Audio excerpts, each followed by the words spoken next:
इस ट्रांसलेशन में हम पढ़ते हैं बी फॉर्म का प्रयोग, बी फॉर्म का प्रयोग, बी फॉर्म का प्रयोग।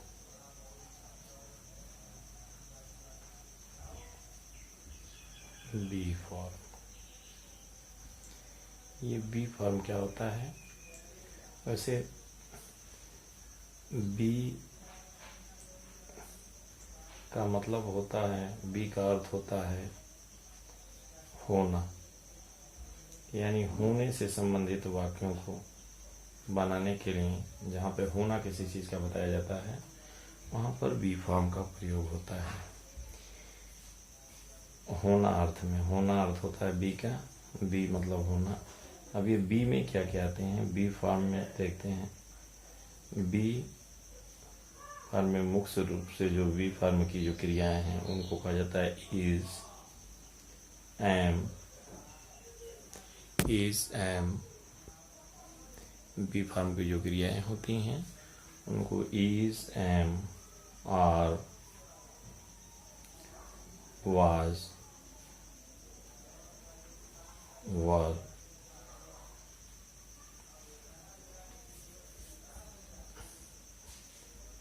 और विल, सेल आदि आती हैं। तो मुख्य रूप से आज हम जो है इज, एम, आर, वाज, वर यानी बी फॉर्म की जो क्रियाएं हैं और यहाँ पे जो है विल, सेल भी आते हैं।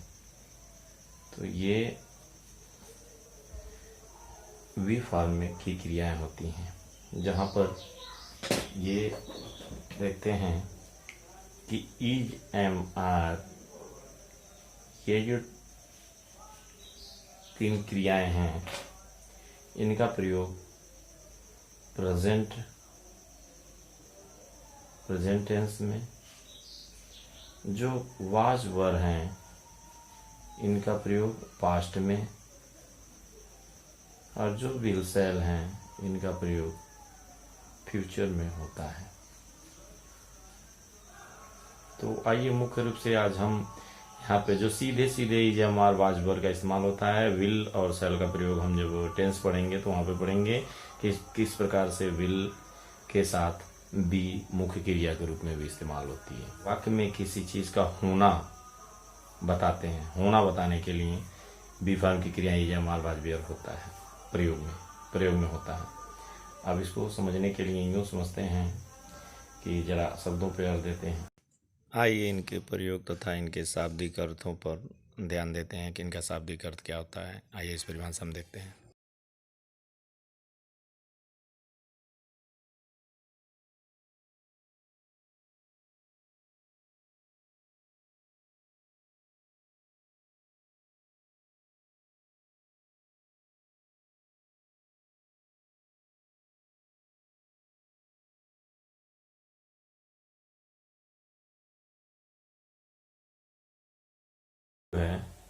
फ्यूचर टेंस का प्रयोग जो विल और सेल है नहीं करेंगे, इसका आगे हम सीखेंगे।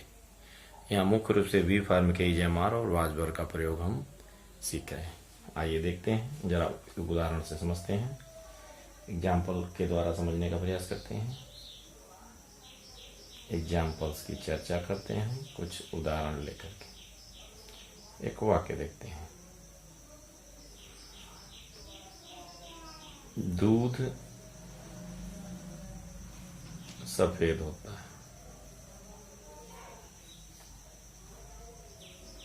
दूध सफेद होता है। अब देखिए, होना शब्द बताया गया है, सफेदी का होना बताया गया है, रंग का होना बताया गया है। तो इस तरह से सीधे सीधे हम जो बनाना है कि होता है के लिए एक वचन के रूप में इस्तेमाल करेंगे तो इज हो जाएगा। तो द मटेरियल नाउन है, तो द मिल्क इज वाइट। दूध सफेद होता है। अब देखते हैं यहाँ पे, राजू बीमार है। देखिए यहाँ भी राजू का बीमार होना बताया जा रहा है। यहाँ पे कोई काम नहीं हो रहा है। ऐसे वाक्यों में वी फॉर्म का प्रयोग अकेले जब होता है तो ऐसे ही होता है कि यह अकेले जब होता है बी फॉर्म का ही जयमार वाजपेयी, तो एक तरह से यही क्रिया होता है। और जब वाक्य में किसी काम का करना होता है, काम किया जाए, कोई किसी क्रिया की चर्चा हो, काम करने की चर्चा हो, जैसे वह पढ़ता है, वह पढ़ रहा है, तो वहाँ पर जो है मुख्य क्रिया और सहायक क्रिया की चर्चा होती है। लेकिन यहाँ पर यह एक ही क्रिया है, इसी को इसके द्वारा किसी काम का होना नहीं बल्कि किसी वस्तु का होना बताया जाता है। जब घटना का होना बताया जाए तो ऐसी स्थिति में मुख्य क्रिया और सहायक क्रिया हो जाएगी। लेकिन उस तरह से यह जो है इसको हम लिंकिंग वर्ब भी कहते हैं, वर्ब भी कहते हैं। अभी ये वर्ब ही बोली जाएगी, मेन वर्ब भी कह सकते हैं। लेकिन मेन वर्ब और हेल्पिंग ऑक्सिलरी वर्ब इसको भी कहते हैं। लेकिन यहाँ पर सिर्फ हम वर्ब की चर्चा कर रहे हैं। आगे जब हम पार्ट ऑफ स्पीच के बारे में पढ़ेंगे तो वहाँ ज़्यादा चीज़ें क्लियर हो जाएगी। राजू बीमार है। अब यहाँ पे देखते हैं राजू, यहाँ पे सिर्फ होना ही बताया जा रहा है, इसलिए जो है कोई मेन वर्ब की और हेल्पिंग वर्ब की चर्चा नहीं है। Raju is ill. अब देखते हैं, अब यहाँ पर देखते हैं, एक और बात करते हैं कि जंगल में एक शेर था। अब देखिए यहाँ पर भी शेर का होना बताया जा रहा है। और आपने अगर याद होगा पीछे की वीडियोस पे आप लोग, तो आपने देखा होगा कि मैंने वहाँ देयर का प्रयोग बताया था। जब कोई सब्जेक्ट हमारा ना हो तो इंट्रोडक्टरी सब्जेक्ट या डमी सब्जेक्ट के रूप में देयर का प्रयोग होता है। उसके लिए बताया था कि जब हमारा जो नाउन हो, जिसकी चर्चा हो रही हो, जिसके बारे में बताया जा रहा हो, वह बीच में अर्थात क्रिया के ठीक पहले आया हो, तो ऐसे कंडीशन में वाक्य को देयर से बिगिन करते हैं। शेर के बारे में, जंगल में कौन था, तो जंगल में एक शेर था, तो वाक्य को देयर से बिगिन करेंगे, ये मैंने बताया था। तो हो जाएगा देयर, देयर, और उसके बाद ये एक वचन के लिए है तो there was a lion in the forest, या जंगल जो भी चाहे, लेकिन इन द फॉरेस्ट या जंगल। और फॉरेस्ट और जंगल में भी एक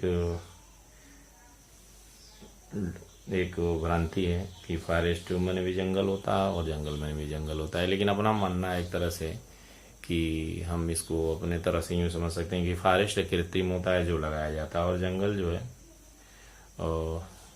अपने आप से उग जाते हैं तो जंगल होते हैं। लेकिन वो बहुत मायने नहीं होता है, दोनों अर्थों में ये यूज होता है। बाकी एक उदाहरण से समझते हैं। पत्तियां हरी होती हैं, देखते हैं, पत्तियां हरी होती हैं, हरी होती हैं।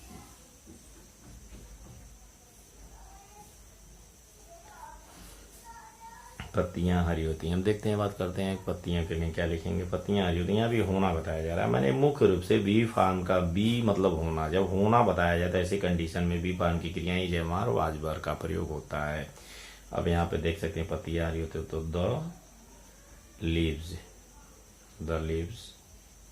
Are green.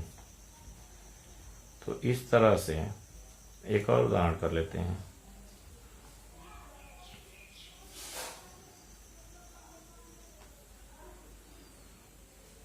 यहाँ एक कुआं होता था। यहाँ भी अगर आप देखें तो यहाँ से शब्द से, यहाँ से वाक्य शुरू हुआ है, लेकिन यहाँ पर जिस नाउन की चर्चा और ये कुआं वो बीच में, यानी वाक्य देर से शुरू होगा, तो लिखेंगे देयर। और होना बताया जा रहा है, ये लास्ट में वर्ब, इसके पहले नाउन है तो देयर का प्रयोग शुरू हो जाएगा, यानी there was a well here. तो इस तरह से हमको ध्यान देना होगा कि होना बताने के लिए, किसी चीज़ का होना बताने के लिए वाजबर का प्रयोग होता है। किसी वाक्य में किसी चीज़ का होना बताने के लिए, यह है वह है, यह था वह था, ये होना बताने के लिए, स्थिति बताने के लिए कि कोई ऐसे कंडीशन में भी फॉर्म के ईजेएमआर का प्रयोग होता है। और अधिक एजुकेशनल वीडियो के लिए मेरे चैनल को अधिक से अधिक लोगों तक शेयर करिए।